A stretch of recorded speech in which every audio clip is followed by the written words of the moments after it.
अस्सलाम वालेकुम नाज़रीन। प्रोग्राम लाइव लाइन साण करे तव्हांजो मेज़बान डॉक्टर वाहिद बशमोर हाज़िर आहे। नाज़रीन, तव्हांखे ख़बर आहे त हिन प्रोग्राम में असां तव्हांखे मुख़्तलिफ़ बीमारियुनि जी ॼाणींदा आहियूं, मुख़्तलिफ़ महिमान डॉक्टर असां सां गॾु हूंदा आहिनि।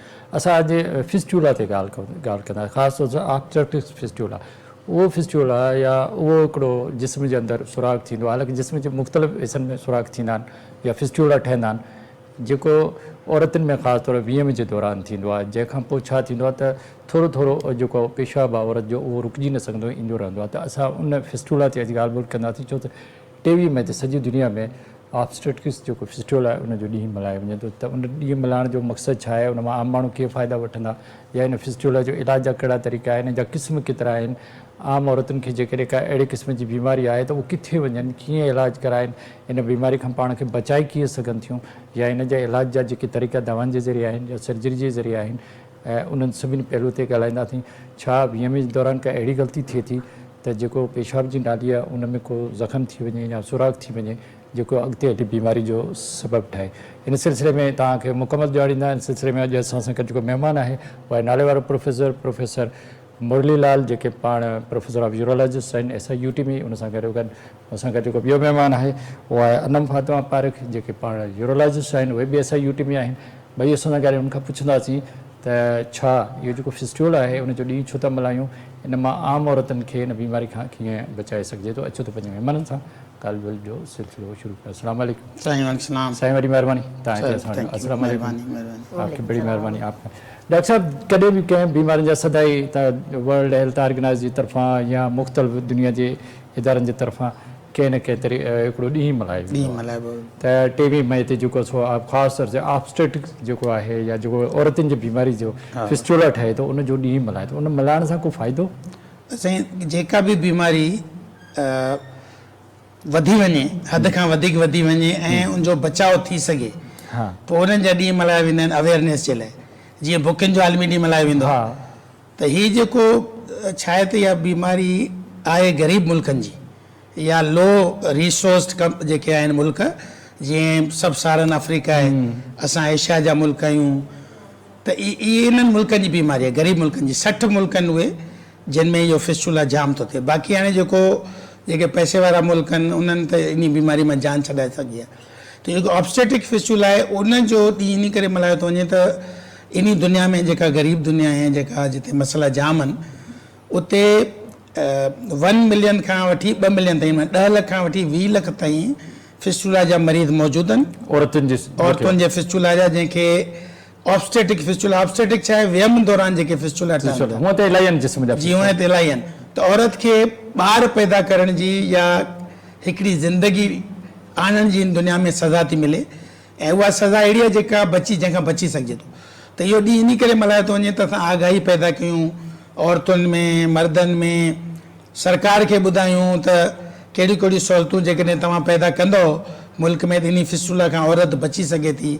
छाकाणि त इन्हनि जूं जेके मुसीबतूं जाम आहिनि औरत लाइ, छाकाणि त इहा मां हिन खे चवंदो आहियां तिबी बीमारी बि आहे त समाजी बीमारी। छाकाणि जॾहिं पेशाब वहे थो ऐं धप थो करे त पोइ हुन औरत खे मिट माइट बि छॾियो छॾीनि, मुड़ुसु तलाक ॾियो छॾीनि, औरतूं डिप्रेस थी वञनि, उन्हनि खे नफ़सियाती बीमारियूं थियूं पवनि ऐं उहो सम्झनि थियूं त असां हाणे बेकार आहियूं। ऐं छाकाणि त सहूलियतूं कोन्हनि त कॾहिं कॾहिं इलाज में सालनि जा साल लॻी वञनि। त तंहिंजे करे दुनिया जी जेके ऑर्गेनाइज़ेशन्स आहिनि, WHO खां वठी वेंदे दुनिया जी औरतुनि जी जेका ऑर्गेनाइज़ेशन आहे, इंटरनेशनल फेडरेशन ऑफ गायनेकोलॉजी, उन्हनि इहो तय कयो त छो न इहो ॾींहुं मल्हायूं, माण्हुनि खे आगाह कयूं, सरकार खे आगाह कयूं, समाज खे आगाह कयूं, त इन फिस्टूला खां असां बची था सघूं। कीअं आगाह था कयो? आम औरतुनि ताईं पहुचो कीअं था? सिर्फ़ु TV, रेडियो या ॿिया बि के ज़रिया? असां सेमिनार कंदा आहियूं।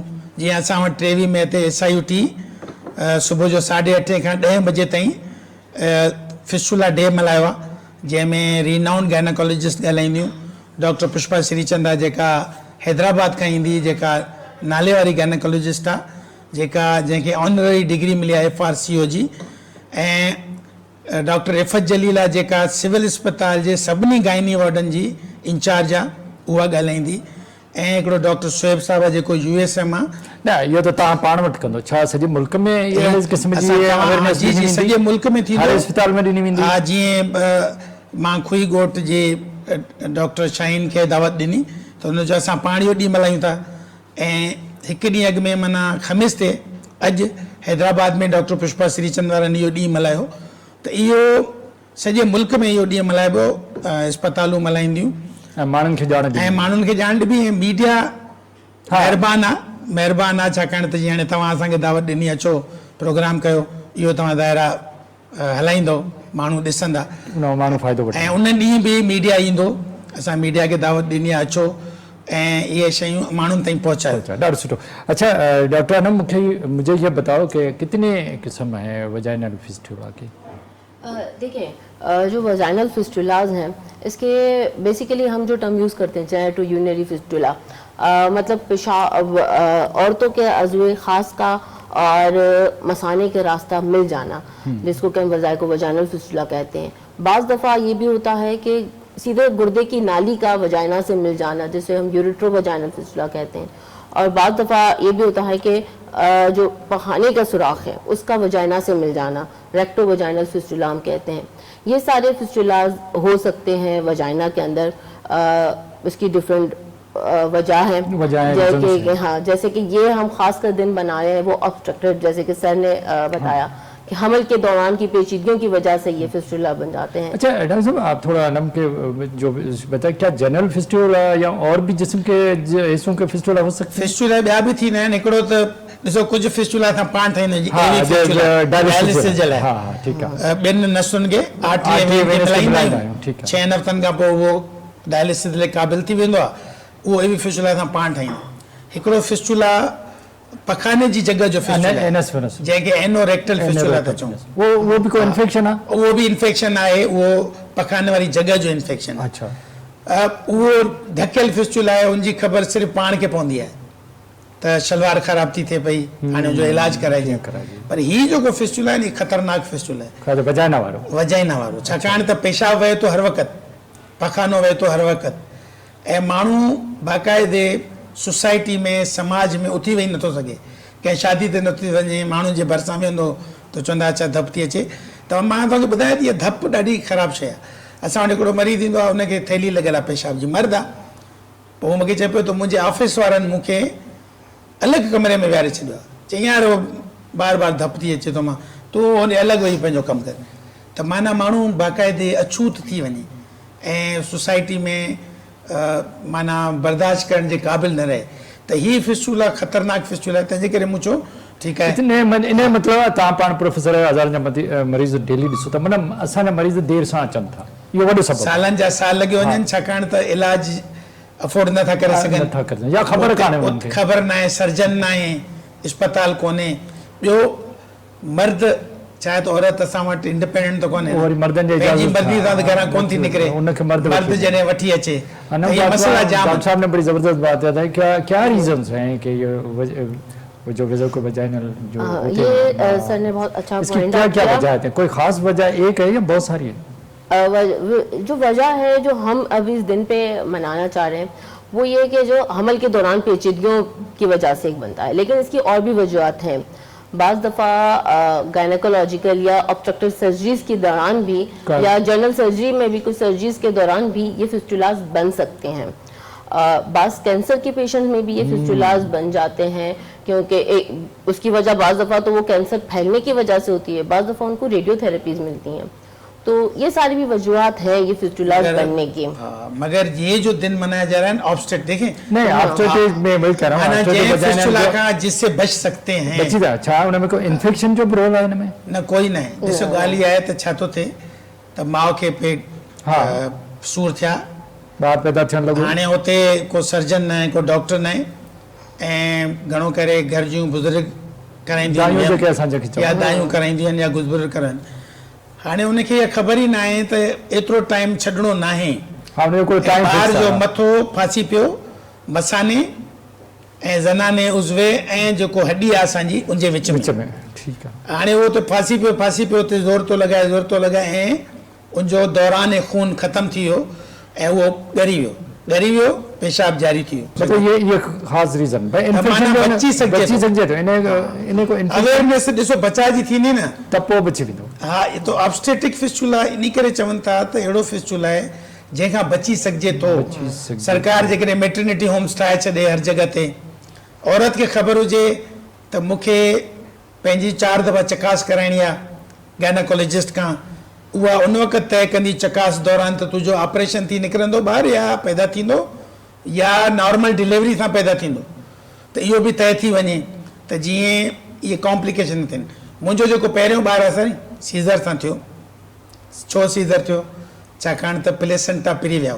जेका और हुई उहा ॿार खां अॻु में हुई त गायनाकोलॉजिस्ट चयो मां हिनखे चांस न ॾींदसि नॉर्मल डिलीवरी जो इन करे न ॾींदसि ॿारु जॾहिं पैदा थींदो त रगड़े ईंदो प्लेसेंटा पिरीविया खे खून वहंदो उन खून खे मां नथी रोके सघां इहो सीज़र थींदो ऐं हुन असांजो सीज़र जेको नॉर्मल टाइम हुयो उनजे दौरान उन खां 2-3 हफ़्ता अॻु में कयो हुन चयो मां उहो चांस न ॾींदसि त खून वहणु शुरू थिए त ॻाल्हि इहा आहे त गायनाकोलॉजिस्ट उन चइनि 5 हफ़्तनि जी चकास में मसलो इहो आहे त ॻोठनि में या ॿारड़ियुनि में इहे सहूलियतूं कोन्हनि साईं थियणु खपनि फिस्टुला जो ॾींहुं मल्हाइण जो मक़सदु इहो आहे त सरकार खे बि ॿुधायूं आम माण्हुनि खे बि ॿुधायूं त बाबा 4-5 दफ़ा गायनाकोलॉजिस्ट खे ॾेखारिणो आहे सरकार खे चऊं त बाबा मेटर्निटी होम्स ठाहियो स्किल्ड जेके दायूं आहिनि उहे हुजनि एम्बुलेंस रखो फ्री जीअं स्वीडन में उन्हनि वॾनि शहरनि में त अस्पतालूं ठाहियूं मां ट्रेनिंग करणु वियुसि पर ॻोठनि में अस्पतालूं आहिनि उन एम्बुलेंस रखी आहे टेलीफोन कयो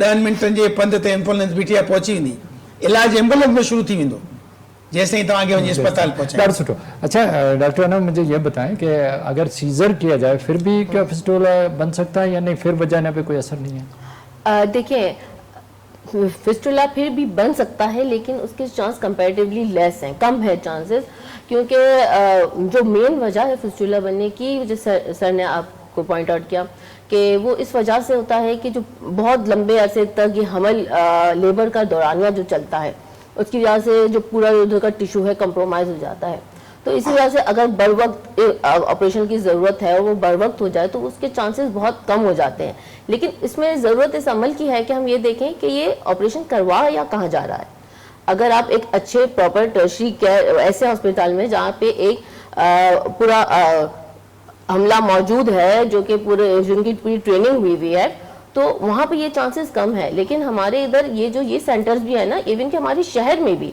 हम गांव देहात पे तो बाद में जाएं लेकिन हमारे शहर में भी इस तरह के छोटे छोटे मैटरनिटी सेंटर्स बने हुए हैं जहाँ पे डॉक्टर्स ट्रेन डॉक्टर्स नहीं वो क्वैक हैं और वो सिजेरियन कर रहे हैं तो उनके सिजेरियन में फिर ये चांसेस होते हैं और उन सिजेरियंस में बहुत ज्यादा चांस है कि फिस्टुला बनता है अच्छा डॉक्टर साहब मूंखे ॿुधाए जो जे रेक्टो वजाइनल फिस्टुला आहे उन खां पोइ तव्हां वटि यूरो वजाइनल फिस्टुला आहे उन खां पोइ तव्हां वटि जेको आहे यूरोथेरा वजाइनल इन्हनि टिनी में फ़र्क़ु कहिड़ो आहे इनमें ॾिसो फ़र्क़ु इहो आहे रेक्टो वजाइनल में त पखानो वहंदो रहंदो अच्छा उन सां मिली वेंदो ज़नाने उज़ो में मां पखानो वहंदो अच्छा शायदि इहे सभु हिक ॿिए जा गॾु पार्ट पड़ोसी आहिनि ठीकु आहे हिक ॿिए सां गॾनि मसानो ज़नानो जेको आहे पंहिंजो बचेदाणी अच्छा अहिड़ा मरीज़ बि ईंदा आहिनि तव्हां हा ईंदा आहिनि बिल्कुलु छाकाणि त ॾिसो ॻाल्हि आहे जॾहिं मथो फासे थो न त उहो हर शइ खे जीअं ब्लड सप्लाई खे या खून जी सप्लाई खे या जेको खून पहुचे थो उज़वे में खून जो उज़वा त खून जे करे जीअं आहिनि न उहो खून बंदि थी वियो उहो ॻरी थो वञे उज़वो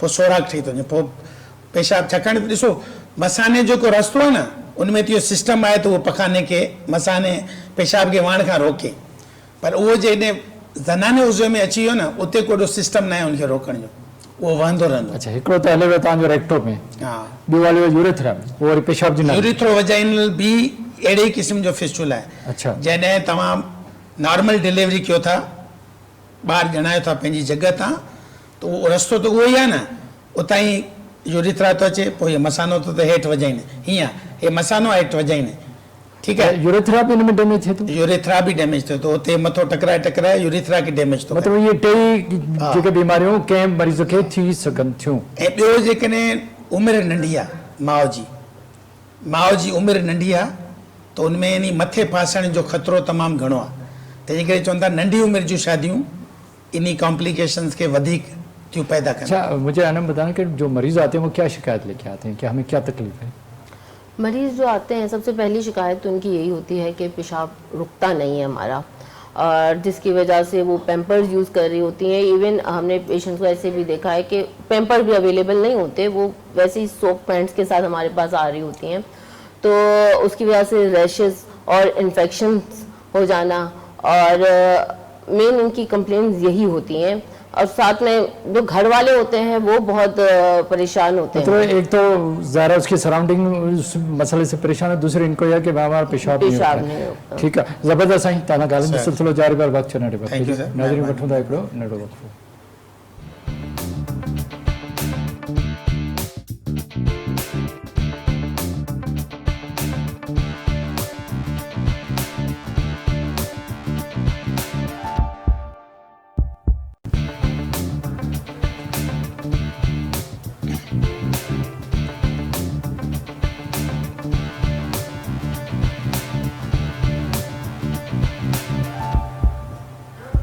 वेलकम बैक नाज़रीन. अचो पंहिंजो ॻाल्हि जो सिलसिलो ॿीहर पंहिंजे महिमान सां शुरू करियो. असांजो ॿियो महिमान बि असां सां शामिलु थियो, सोमा बिन शाहीन जेके असिस्टेंट प्रोफेसर आहिनि SIUT में यूरोलॉजी जा. डॉक्टर साहब भी असां सां गॾु आहियो, उनखे असां वेलकम चऊं था. अस्सलाम वालेकुम डॉक्टर साहब, आप भी आए हैं, बड़ी महिरबानी आपकी.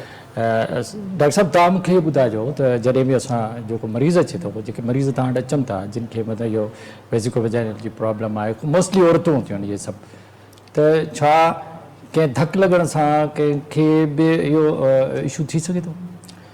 इहो तमामु घटि आहे धक. हाणे हिकिड़ी पेशेंट मूंखे यादि पवे थी, काफ़ी पुराणे ज़माने जी ॻाल्हि आहे, हुन ते भित किरी पई. हा, को एक्सीडेंट थियो उहो थी सघे थो, पर ही जेको ऑब्स्टेट्रिक फिस्टुला आहे न, इहो बि सम्झो धक आहे औरत खे. उनजो इलाजु पूरो नथो थिए, टाइम ते नथो थिए, औरत वक़्तु इस्पताल न पहुती. जीअं मां तव्हांखे ॿुधायो त छाकाणि त उहो मथो फासी थो पवे, त इहो सभु थिए पियो. ऐं औरतूं वीचारियूं पोइ ईंदियूं आहिनि ज़ाहिर आहे पेशाब, कहिड़ी शिकायत सां खणी ईंदियूं आहिनि? सिर्फ़ु इहो हिकिड़ी ॿुधाईंदियूं आहिनि त पेशाब वहे थो या पैखानो ज़नाना जॻह तां वहे थो, इहा ई शिकायत हूंदी आहे. बस ॿी का शिकायत, को बुखार, को तकलीफ़? न न, उहो त दरअसल पेशाब जेकॾहिं किथे फासंदो, किथे रुकंदो, पोइ थींदो आहे बुखार. पेशाब जेकॾहिं जारी आहे त पोइ बचाव थींदो आहे. उन करे कोई इन्फेक्शन थी सघे थो? इन्फेक्शन थींदो आहे बिल्कुलु, छाकाणि त जॾहिं पेशाब वहे थो त ज़नाने उज़वे जे ॿाहिरि ॾाढो स्किन ख़राबु हूंदी आहे, सड़ंदी आहे, इन्फेक्शन त थी सघे थो, तमामु इन्फेक्शन थींदो आहे जल्दी जो. ऐं माना इन जो कुझु चई नथो सघिजे न, धप पेशाब प्लस पेशाब जो वण हर वक़्तु, इहो त वॾी माण्हू ॿाहिरि नथो निकिरी सघे, पंहिंजूं मज़हबी जेके आहिनि ज़िमेदारियूं उहे पूरियूं न करे सघे. ॻाल्हि ॿुधो, जेको पंहिंजा वेझा माइट छॾे ॾिना आहिनि. हिकिड़ी पेशेंट ॿुधायो त पंहिंजो जेके भाउ भेण माउ पीउ उहे त परे भॼनि, मुड़ुसु छॾियो ॾियनि. कोई तक़रीबन 30 माइनि खे मुड़ुसु तलाक ॾियो छॾनि साईं, त ज़िंदगी रोली थी वञे. डॉक्टर मर्दुराद, हिकिड़ो छा इहो हिकिड़ो माशरती ऐब आहे न हिकिड़े क़िस्म जो, बिल्कुलु, की ॿिए खे जेको सो आड थो लॻे या ख़राबु थो लॻे, त उन करे उहो उन खां परे थिए थो. छो त माशरे में हर ख़ूबसूरत शइ ॿिए खे वणंदी आहे, तव्हां पाण सम्झो. हा, पर ही त उन जी पंहिंजी कुसूर कोन्हे न, कुसूर कोन्हे, बीमारी जो रीज़न. हिकिड़ी नई ज़िंदगी दुनिया में आणींदे उहा औरत मुसीबत में पइजी वञे, वो बेचारी जो उनमें ॾोही न आहे. उसामा, कैसे डायग्नोज करेंगे, क्या तरीका है? अगर कोई लेडीज़ पेशेंट आपके पास आए, उसको वेसिको वेजाइनल प्रॉब्लम है, उसका पेशाब नहीं रुक रहा है, तो कैसे डायग्नोज करोगे, क्या तरीक़ेकार है? जी, हमारे पास बहुत सारे तरीके हैं इस बीमारी की तशखीस के लिए.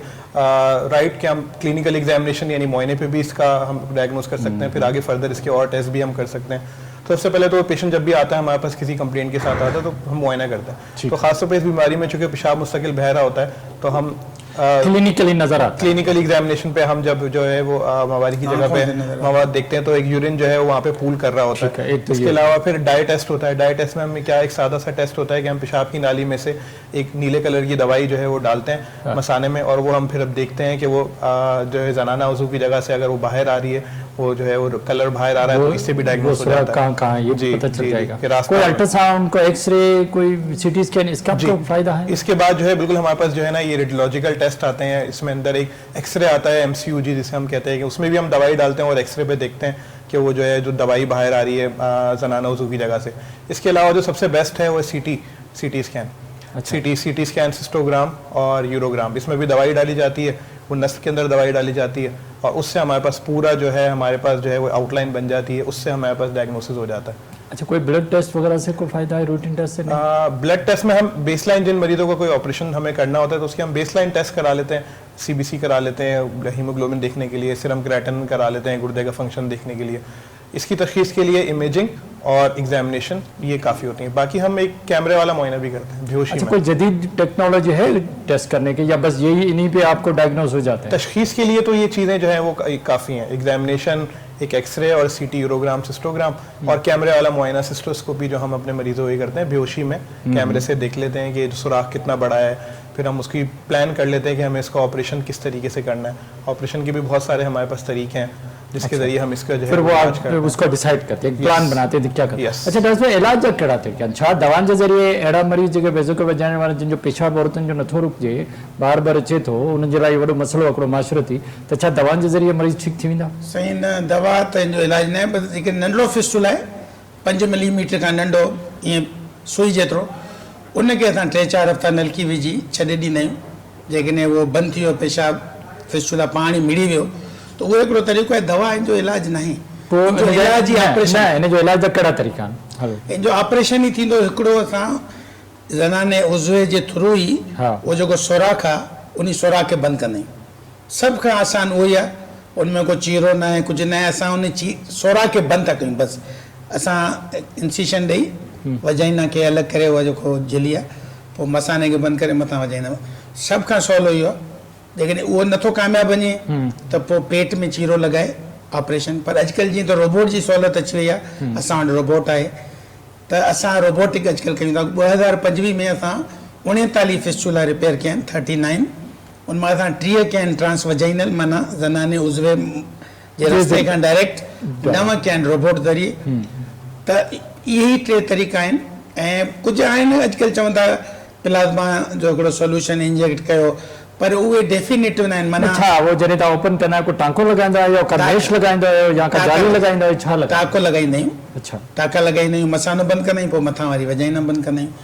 त इहो इलाजु आहे, ऑपरेशन ई इलाजु आहे। पर मुसीबत इहा आहे त दुनिया सॼी में इहो मसइलो आहे। 1 मिलियन खां 2 मिलियन, जीअं मूं चयो, 10 लख खां 20 लख माण्हू मुतासिर आहिनि, मरीज़ आहिनि दुनिया में। ऐं 50 मां 1 जो ऑपरेशन थिए थो सिर्फ़ु। 50 मायूं फिस्टुला डेवलप थियो, हिकिड़ो ऑपरेशन थिए थो। ऐं 50,000 खां लख मरीज़ सालियाना शामिल था थियनि सॼी दुनिया में। आहे वॾो मसइलो है, मरीजों जो इलाज थियणु घुरिजे, उन्हनि जो इहो हक़ आहे। 60 मुल्कनि जो मसइला पर आहे। उसामा, मुझे बताओ क्या अगर एक बार आपने उसकी सर्जरी कर ली किसी मरीज की, क्या वो दोबारा खराब हो सकती है या दोबारा हो सकता है ये फिस्टुला? जी, बहुत सारे फैक्टर होते हैं एक कामयाब सर्जरी के लिए, जिसके अंदर जो है कुछ फैक्टर ऐसे होते हैं जो कि पेशेंट रिलेटेड होते हैं। यानी कोई आमतौर पे हमारे पास ख़वातीन आती हैं, उनका वज़न कम होता है, उनका न्यूट्रिशनल स्टेटस इतना अच्छा नहीं होता। फिर कुछ फैक्टर सर्जन फैक्टर होते हैं या टेक्निकल फैक्टर होते हैं। तो अगर पेशेंट की न्यूट्रिशनल स्टेटस अच्छा है और एक सर्जरी अच्छी हुई है तो इसकी कामयाबी के परसेंटेज बहुत ज़्यादा है। हमारे पास तकरीबन 80 से 90, 85 to 90% जो है हमारे पास सक्सेस है।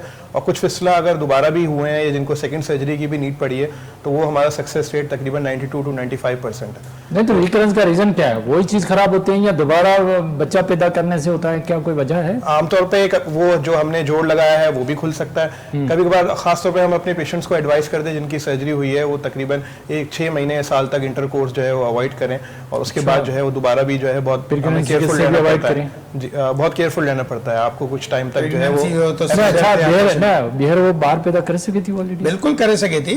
असां उनखे चवंदा आहियूं सीज़र करायो, ऑपरेशन ॿार पैदा करण जी मना न आहे, पर 2 साल न कयो। 2 साल ॿार पैदा न कयो, 2 साल ॿार पैदा न करणो। मां अचां थो हिन ते त कहिड़ियूं सहूलियतूं मूंखे उसामा मुझे बताओ, क्या कौन से ज़्यादातर नौजवान लेडीज़ ज़्यादा आती हैं या दरमियानी एज वाली या बड़ी उम्र, कौन से मरीज़ ज़्यादा आते हैं? हमारे पास तो बहुत सारे पेशेंट्स आते हैं। जिस तरह हमारा एक बहुत लंबे अरसे से हम ये सर्विस प्रोवाइड कर रहे हैं तो हमारे पास हर उम्र की जो है वो ख़वातीन आती हैं।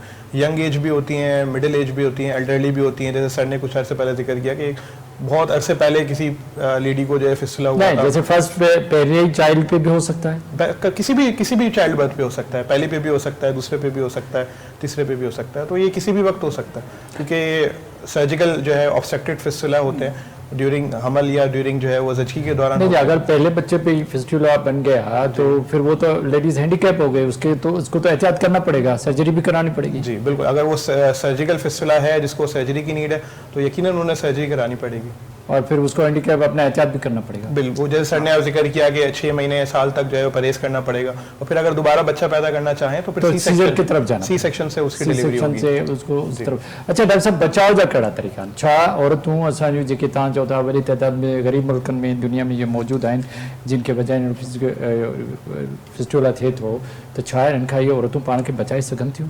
कहिड़ा तरीक़ा? बिल्कुलु बचाए सघनि थियूं। नंढी उमिरि में शादी जी मना, ओके, तंहिंखां पोइ जेकॾहिं ॻोराब थी वञे, प्रेगनेंसी थी वञे, 4 खां 5 दफ़ा गाइनोकोलॉजिस्ट जी चकास ज़रूरी आहे। ओके, असां वटि सिर्फ़ु 14 सैकड़ो मायूं थी चकास कराइनि ॻोठनि में, सही आहे, इहा ज़रूरी आहे। टियों, जॾहिं वियम जा सूर थियनि त उन्हनि खे लंबो न छॾिजे, फ़ौरन अस्पताल पहुचजे। 3, जेकॾहिं नॉर्मल डिलीवरी नथी थिए त सीज़र ॾे वञिजे, उन जूं एक्सपर्टीज़ मौजूदु हुजणु खपनि। 4, ॿियो ॾिठो वियो आहे त जे पहिरीं डिलीवरी सां बि थी सघे थो फिस्टुला चांस ज़्यादा आहे, ऐं जेकॾहिं मल्टीपल डिलीवरी थियूं आहिनि, घणा ॿार पैदा थी सघे थो, उन्हनि में बि ज़्यादा आहे, उन्हनि में ॿच्चेदानी फाटण जो ख़तरो ज़्यादा आहे। सीज़र घणा थी विया, जेकॾहिं ऑपरेशन 3 खां वधीक थिया त बि इहो ॿच्चेदानी फाटी सघे थी। ऐं छाकाणि ॾिसो ऑपरेशन मुश्किल थियो वञे, जॾहिं ऑपरेशन थियल न में घणा त वधीक ऑपरेशन मुश्किल थियो वञे त गाइनोकोलॉजी लाइ बि मुश्किल हूंदी आहे उनखे ऑपरेशन करणु। ऐं पोइ छाकाणि जीअं मां ॿुधायो त पाड़ेसरी आहिनि इहे उज़वा जेको मसानो आहे उन जा, ऐं तव्हां जॾहिं ॿार पैदा था करायो त मसानो चिपकियल थो हुजे, मसानो खे छे लॻी वियो, सोराख़ थी वियो, छा थींदो, राब्तो थी वियो, पाणी खे त जिते बि रस्तो मिलंदो उनखे निकिरणो आहे, पेशाब खे निकिरणो आहे जितां रस्तो मिलंदुसि, त पोइ रस्तो ठही थो वञे। त इन करे असां ज़ोर था ॾियूं न, इहो ॾींहुं मल्हायूं इन करे था त ऑब्स्टेट्रिक फिस्टुला खां बची सघिजे थो। मतलब अगर कमजोर हैं, मेल न्यूट्रिएट हैं तो भी फिस्टुला हो सकता है? जी बिल्कुल, ये बहुत बड़ा रिस्क फैक्टर है। जो मेल न्यूट्रिशन, जो हमारी जो ख़वातीन हैं जिनकी वज़न कम है उनमें ज़्यादा ख़तरा है, क्योंकि उनके अंदर न्यूट्रिशन स्टेटस अच्छा नहीं होता, तो टिश्यू हीलिंग होती है, या अगर किसी जगह पे चोट लग जाए तो उनकी हीलिंग या उनकी जो है वो रिकवरी जो है ना बहुत मुश्किल होती है, टिश्यूज़ इतने अच्छे नहीं होते। और जब कभी कोई कॉम्प्लिकेशन हो जाए, ऑब्स्ट्रक्शन, या जिस तरह सर ने कहा कि अगर बच्चे का जो है वो हेड जो है वो स्ट्रक हो जाए तो उनके टिश्यू इतने अच्छे नहीं होते, तो वो गिव वे कर जाते हैं, उनमें सुराख बन जाता है, उनमें रास्ता बन जाता है। तो मेल न्यूट्रिशन की वजह से एक बहुत बड़ा इसका रोल है। अच्छा डॉक्टर साहब, तव्हां ॿुधायो त इन खां बची सघिजे थो, बिल्कुलु कंहिं लेडीज़ खे तव्हां एडवाइस कंदो को ख़ासि तरीक़ो कहिड़ो इख्तियार करे त उहो पाण खे बचाए सघे, या उनजा घरवारा उनखे हिफ़ाज़त कनि उनजी? बिल्कुलु सही ॻाल्हि इहा आहे त सिर्फ़ु लेडी न, पर इहो त सॼो सरकार ऐं समाज ऐं ख़ुदि लेडी ऐं उन्हनि जो घरवारा ऐं मुड़ुसु, उन्हनि सभिनी जी ज़िमेदारी आहे। छाकाणि त ॿारु जॾहिं हिन दुनिया में ईंदो त उनखे ॾिसण जी ज़िमेदारी बि सभु जी आहे। जीअं उन दुनिया में थिए थो, जेका इंसानियत जो ख़्यालु रखे थी, इंसान दोस्त दुनिया, उते मर्द जी बि ट्रेनिंग कई वेंदी आहे त ॿारु पैदा थींदो उनखे संभालणो कीअं। त इहे जेके मूं सभु शयूं ॿुधायूं, त हाणे ॻाल्हि इहा आहे त इहो कमु चवनि था त प्रेगनेंसी खां अॻु में शुरू थी वञणु खपे। जीअं मिसाली ॻाल्हि आहे, चवनि था त तव्हां हिकिड़ी विटामिन आहे ख़ासि, उहा 3 महीना अॻु में, त हाणे तइ था कयो न ॿारु पैदा थियणो आहे, 3 महीना अॻु में उहा दवा शुरू कयो विटामिन, छाकाणि त न त छा थींदो, ॿार जे दिमाग़ नंढो पैदा थींदो ऐं करंगो नॉर्मल पैदा न थींदो। त इहो सॼो कमु उन खां अॻु में जो आहे। पोइ इहे जेके मूं तव्हांखे ॿुधाया त हाणे प्रेगनेंसी थी वई, हाणे पाण खे 4 खां 5 दफ़ा उन सॼे 9 महीननि में गाइनोकोलॉजिस्ट ते वञिणो आहे, चकास कराइणी आहे, हीमोग्लोबिन चेक करिणो आहे, खून जी कमी त न आहे उनखे ॾिसणो आहे, ऐं कुझु टेस्ट कराइणी, शुगर खे ॾिसणो आहे, दिलि खे ॾिसणो आहे, ब्लड प्रेशर खे ॾिसणो आहे, ब्लड प्रेशर खे ॾिसणो आहे। त इहो ॾाढो अहम आहे। उनखां पोइ उन दौरान ई तइ थींदो आहे त ॿारु नॉर्मल डिलीवरी सां पैदा थींदो या सर्जरी सां थींदो, सीज़र सां थींदो। तंहिंखां पोइ ख़बर हुजे त असांखे किथे वञिणो आहे। हिते असां वटि हिकिड़ी गाइनोकोलॉजिस्ट ट्रेनिंग लाइ अचे थी असां वटि, उन ॿुधायो त असां वटि ईंदियूं आहिनि औरतूं, चवंदियूं आहिनि त मूंखे फलाणे डॉक्टर या डॉक्टराणी चयो आहे त तूं सिर्फ़ु रजिस्टर कराए अचु पाण खे, बसि रजिस्टर कराए, ऐं उहो ॾेखारींदियूं था न उते वञी, पर उहे डॉक्टराणियूं जो को ख़ासि कमु न कंदियूं आहिनि। हीमोग्लोबिन 6 सां अची वेंदियूं, भई हुते छा पियो थिए, चई बस हुन मूंखे चयो त तूं पाण खे रजिस्टर कराए, पोइ अची असां वटि अची 6-7 महीने अची रजिस्टर कराए वञे। अच्छा, थोरो हिकु ॿुधाए डॉक्टर साहब, असां वटि अञा बि काफ़ी सारा जेके डिलीवरी जेके आहिनि उहे दायूं कंदियूं अञा बि कराइनि, तव्हांखे ख़बर आहे, असांखे छा दायुनि खे कुझु सम्झाए सघिजे थो त सही ॻाल्हि ॿुधो, जेका होम डिलीवरी आहे न, एथियोपिया में बि बंदिश आहे, गैर कानूनी आहे एथियोपिया में होम डिलीवरी, उन ते सज़ा आहे। मां थरपारकर जो डेटा वरितो हिकिड़े दोस्त खां होम डिलीवरीज़ जो, 2300 होम डिलीवरीज़ मां 13 खे फिस्टुला ठही वियो। डॉक्टर साहब, आपका मैसेज क्या होगा, पैगाम क्या होगा अपने लोगों के? पैगाम जो है हमारे जो है वो यही है अपने जो है आपके लिसनर्स के लिए कि इस चीज़ की अवेयरनेस सबसे पहली बात तो ये, क्योंकि ये बहुत कॉमन है और ख़ास तौर पे ये दिन इसीलिए मनाया जा रहा है ताकि अवेयरनेस क्रिएट हो। जो भी ये लोग प्रोग्राम को सुन रहे हैं, जिन्होंने इस गुफ्तगू को सुना, वो इस चीज़ को समझें। उनके अपने जो उनकी खुद की फैमिलीज़ हैं, उनमें अगर किसी को ये प्रॉब्लम है या कोई ये प्रेगनेंसी है किसी के अंदर, तो वो अपना चेकअप करें, अपना केस बुक कराएं एक माहिर जो है वो ऑब्स्टेट्रिशियन के पास। सेकेंडली, फिर अगर उनके कोई जान पहचान में कोई ऐसी खातून है जिसको ये मसला हो चुका है, तो वो अपने इलाज के लिए फिर आएँ हमारे पास जो है तशरीफ़ लाएँ। जुम्मे को जो है हमारी ओपीडी नंबर 14 में हमारी इस चीज़ की ओपीडी हर हफ्ते को जो है वो लगती है, तो वहाँ पे आएँ, उसका मुकम्मल इलाज है, उसकी तशख़ीस है, उसका इलाज है, तो इसकी ट्रीटमेंट है, ये इसकी ट्रीटमेंट हो सकती है। सबसे बेस्ट ये कि इसको प्रिवेंट करें, यानी ये बीमारी हो ही ना, और अगर हो गई है तो इसकी ट्रीटमेंट हो। ज़बरदस्त। अच्छा डॉक्टर साहब, हिकिड़ो सवाल हो, तव्हां वटि SIUT में सभु सहूलियतूं आहिनि, फ्री में सभु इलाज थी सघे? Totally free. असां 1000 खां वधीक फिस्टुला जा ऑपरेशन कया आहिनि। 1972 में अदीब साहब इहो शुरू कयो ऑपरेशन, ऐं गायनाकोलॉजिस्ट सां मिली साईं सर्जरी कंदो।